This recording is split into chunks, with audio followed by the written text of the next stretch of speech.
Olá, eu sou gestor de recursos humanos, sou também formado na área de segurança do trabalho e pratiquei capoeira durante muitos anos com os melhores capoeiristas formados pelo mestre Bimba.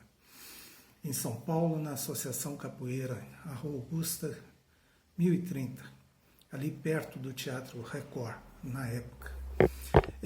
O que eu vou falar aqui é de interesse de todo mundo, porque capoeira, como já dizia o mestre Pastinha, angoleiro, embora eu seja regional, mas eu escuto, né, e valorizo tudo aquilo que os outros mestres podem falar a respeito da capoeira. Pastinha já dizia o seguinte: capoeira é tudo que a boca come, ou seja, capoeira é uma diversidade de coisas. E nós sabemos que tudo que tem no mundo externo tem dentro da capoeira. Por exemplo, alguns assuntos relevantes têm sido tratados aí, né, de forma até superficial por algumas pessoas que chegam à internet, né, porque hoje é liberado para todo mundo se manifestar. Só que muito superficialmente e às vezes sem muito conteúdo, né? Eu sou especialista em gestão de riscos. Eu dei aula em diversas universidades aqui em Minas Gerais, né, sobre gestão de riscos. Eu dou aula dessa disciplina desde 1984, né, e com todas as suas variações, inclusive, né, na área de prevenção e controle de perdas, prevenção e controle de danos, na parte de seguros, análise de riscos, né, matriz de riscos, tudo. E eu vou recordar aqui, rapidamente, o que dizia um especialista chamado Herbert William Heinrich. Né? Heinrich, em 1931, ele trabalhava para a Bell Telefone. Tanto ele quanto o Juran, que é o chamado Papa da qualidade. Então, o Heinrich se especializou em segurança, né, e criou várias coisas dentro da área de engenharia. Ele foi um dos precursores da prevenção lá nos Estados Unidos. E é sobre prevenção que eu quero falar com os pais, né, com os praticantes de capoeira e até com os professores e mestres de capoeira, né, porque é do interesse de todos. É de interesse das famílias, é de interesse dos homens, das mulheres, das crianças, né? Prevenir acidentes, principalmente dentro de locais onde se praticam esportes, né, de contato que podem levar, por exemplo, a quedas, contusões, e também há outros temas, como sendo debatidos na atualidade aí, né, de assédios morais, assédios sexuais e até de pedofilia. O Heinrich criou, em 1981, uma cadeia de dominós, né, uma teoria de dominós. E eu vou colocar aqui para vocês, para que vocês possam observar o seguinte: essa teoria dele, né, a chamada teoria dos dominós. Eu vou voltar aqui para o computador, né? Aqui dá para observar, teoria dos dominós. Subindo um pouco a tela, ele disse o seguinte, que ele criaria, né, esses dominós com algumas coisas interessantes, que seriam, por exemplo, uma das pedras ele colocou como traços de personalidade, outra como falhas humanas, a terceira como atos e condições inseguros nos ambientes, a quarta como acidentes e a quinta como lesões.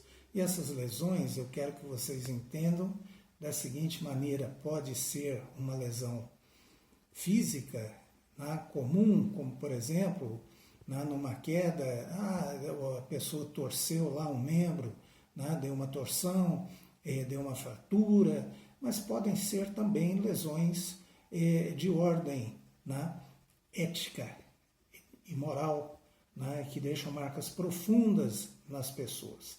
Então, subindo a tela aqui, dá para os senhores entenderem rapidamente o seguinte: esse é o dominó, né, a teoria dos dominós de Heinrich.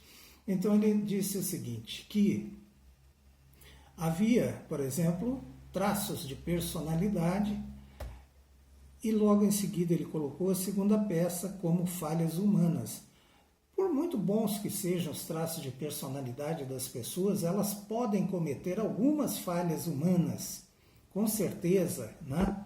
Elas podem cometer algumas falhas humanas. E isso, é lógico, leva a atos e condições inseguros nos ambientes onde se pratica alguma coisa. Ambiente de trabalho, e uma academia de trabalho, um local onde um grupo se reúne para praticar, né? Uma associação é um local de trabalho para os mestres, né? E de aprendizado, é uma escola para os alunos. Vale tudo, né? Vale tudo isso que eu estou dizendo aqui. Em seguida, tem os acidentes que, por muito que a gente previna, podem acontecer, né? Por causa desses atos e condições inseguros. E em seguida tem as lesões, que podem deixar marcas profundas nas pessoas.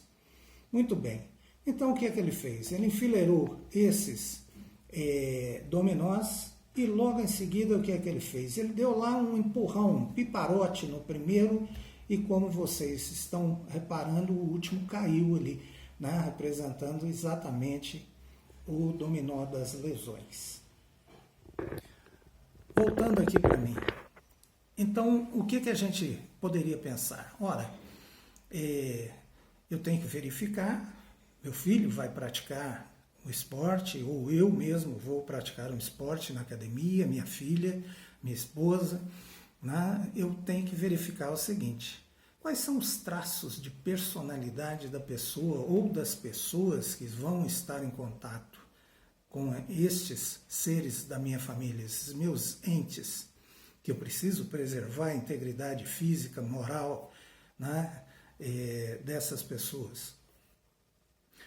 Outra coisa é o seguinte, né, além dos traços de personalidade, por muitos anos que as pessoas pratiquem, porque, por exemplo, eu convivi com pessoas que estão sendo acusadas, inclusive, aí.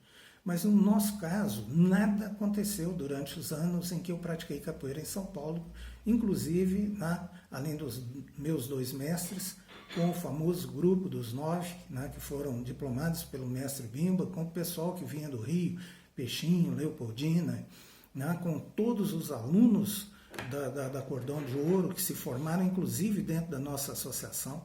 Nós nunca tivemos problema nenhum. Mas durante muitos anos, pode ser, né, não estou acusando ninguém, mas pode ser que algumas falhas humanas sejam ocorridas.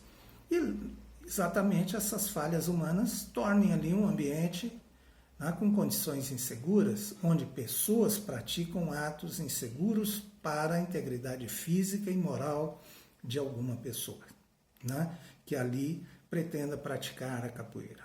Quer seja um visitante, ou aluno, ou aluna, né, quer seja criança e assim sucessivamente. Bom, se isso tudo ficar sacramentado, né, e as peças são colocadas sequencialmente, pode ser que ocorra algum acidente, né, e que isso cause, como eu disse, lesões profundas às pessoas do tipo, né, assédio moral, assédio sexual, ou mesmo, às vezes, só na roda, uma agressão física de um professor para com um aluno mais graduado ou aluna, e assim sucessivamente, como eu já vi aí pela internet. Então, como prevenir isso, né? O Heinrich nos colocou o seguinte: eu não posso mexer, né, nas peças iniciais, ou seja, eu não tenho como mudar, depois de crescida, os traços de personalidade de uma pessoa, porque isso, além do ambiente onde ela vive, tem os 23 pares de cromossomos que são transmitidos pelo casal que se une numa relação de amor, ou até numa relação de ódio, né? Quem sabe, num estupro aí nasce uma criança, né? E depois um belo dia pode se tornar um professor ou um mestre de capoeira, né? é uma situação hipotética. Não posso mexer nas falhas humanas porque, em realidade, pessoas, né, às vezes, que praticam algum tipo de atividade, será que nunca cometeriam uma falha humana? Se eu pegar um motorista, será que ele nunca vai passar um sinal vermelho? Será que ele nunca vai estacionar num local proibido? Né? Será que ele nunca vai sair sem olhar realmente a calibragem dos pneus e assim sucessivamente? Então existem coisas que podem ocorrer. Mas Heinrich nos alertava para o seguinte, e eu vou mostrar isso para vocês. Se nós retirarmos a terceira pedra, que é exatamente essa que está aqui deitada, que é dos atos e condições inseguros, nós poderemos evitar que mesmo as duas primeiras pedras caindo, elas cheguem a derrubar as últimas. Ou seja, se nós retirarmos dentro das nossas associações, dentro dos nossos grupos, pessoas que costumam cometer atos e condições inseguros, alertá-los para que não cometam esses atos, né? Por meio da observação, por meio da disciplinação, né? E nós vamos evitar a ocorrência dos acidentes e das lesões. Portanto, é uma coisa muito simples, né? Uma teoria muito antiga, mas que serve do mesmo jeito que eu já reduzi, né, muitos acidentes em reformas de altos fornos, em cimenteiras, né, em áreas de limpeza urbana, né, em empresas de construção, na área de mineração onde eu atuei. A gente consegue também, utilizando determinadas técnicas de prevenção, reduzir e até eliminar esse tipo de acidentes que podem ocorrer, né, tanto na prática comum, na roda de capoeira, né, alertando, não, graduado, cuidado, o mestre, ele tem mais conhecimento do que você, cuidado, não provoque, né?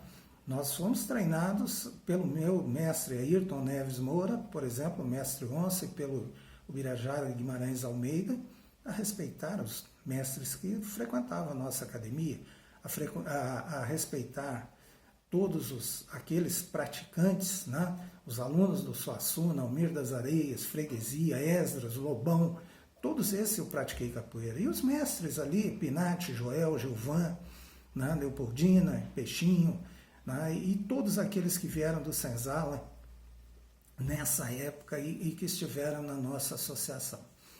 Portanto, né, nós respeitávamos os nossos alunos. Eu lecionei muitos anos ali na academia, na ausência do mestre, eu fui o contramestre dele, né, do mestre Onça, particularmente quando o acordeon foi para os Estados Unidos, né, eu tomava conta da academia na parte da manhã e na parte da tarde, e treinava à noite com o mestre Onça. Então, eu era responsável, né, por receber, por matricular pessoas, pelo primeiro contato, por gerar a motivação para a prática da capoeira, né, e pelos cuidados com todo o ambiente da academia.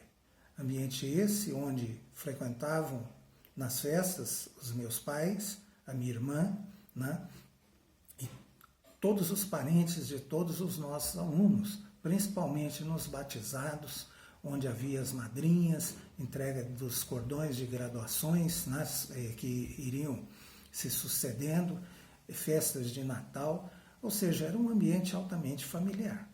Então, embasado nisso, embasado em toda a minha cultura externa à capoeira, porque fui professor durante diversos anos, né, além de ser engenheiro, dei aula para formação de técnicos e de outros engenheiros, inclusive da área de segurança do trabalho, que é um curso de pós-graduação. Fiz palestras aí em diversos estados do Brasil, né? Fiz diversos cursos extraordinários, né? Ministrei, fiz muitas conferências aqui em Belo Horizonte e em alguns outros estados, cidades também de Minas Gerais, né? Até no Maranhão, onde tomei conta de um grupo de fundição de alumínio, né, e de exportação, o grupo Shell, Billiton, Alcoa, ou seja, nós estamos acostumados a lidar com grupos de muita gente, ou seja, 4.000 pessoas dentro de uma empresa, dentre os seus empregados e os demais contratados, né, colaboradores, em reformas de altos fornos, obras de até 6.206 pessoas, né, trabalhando, onde a gente uniformiza, alimenta, né, disciplina pessoas, pune, né, e assim sucessivamente.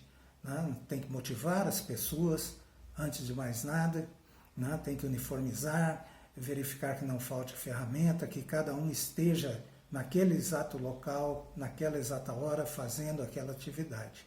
Ou seja, nós trabalhamos com muitas ferramentas da área de engenharia e da área de segurança, da área de qualidade, de produtividade, de respeito ao meio ambiente.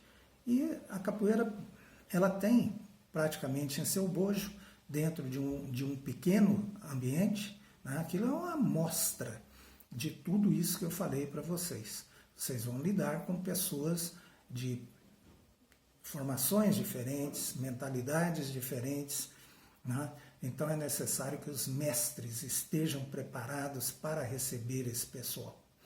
É necessário, por exemplo, que eles mesmos verifiquem as suas atitudes, né? De vez em quando façam uma profunda reflexão sobre aquilo que eles permitem dentro dos seus ambientes de trabalho, para que nada de errado ali aconteça. Eu espero ter contribuído, principalmente, né, porque se nós retirarmos destas associações, retirarmos dos grupos aquelas pessoas que cometem atos não desejáveis, né, naquele tipo de ambiente, vai tornar um ambiente cada vez mais seguro para a frequência familiar de todos nós, né? Eu não vou aonde não me querem e não frequento ambientes onde eu não me sinta bem, não me sinta seguro, né? E, consequentemente, não permitiria que a minha família frequentasse ambientes que eu não acho seguros. E eu pratiquei diversos tipos de esporte, além da capoeira, né? Voleibol, futebol de salão, natação, né? Mas onde eu me saí melhor foi na capoeira, né? Realmente foi na capoeira e no voleibol. Então eu acredito o seguinte, nós temos que preservar principalmente a imagem da capoeira, né? A capoeira regional, fundada por Mestre Bimba, através da adição à capoeira Angola, ou chamada primitiva, das técnicas de batuque, né? com a sua formação rudimentar por meio das sequências, né? Ela incluía muito respeito dentro da sua academia. E o Pastinha também, embora tenha tido um passado, né, que ele mesmo considera que, né, ele não foi muito bom em determinadas épocas, posteriormente ele virou uma pessoa que foi convidada para tomar conta de quarteirões, ou seja, onde ele frequentava, ele era tão temido que as pessoas passaram a se comportar direito e não criar problemas, né, naquele quarteirão. Então é isso, né? Eu agradeço pela atenção, né? Estou disposto, se for convidado, né? Escrevi muitos artigos durante a minha vida um pouco passada aqui, né, anterior, sobre capoeira, sobre segurança, qualidade, meio ambiente, né, e produtividade, além de higiene ocupacional, né?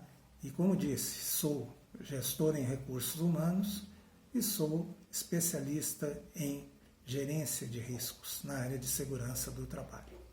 Então agradeço a quem assistiu esse vídeo, né? Estou disposto a colaborar naquilo que precisarem de mim. Muito obrigado, axé a todos aí.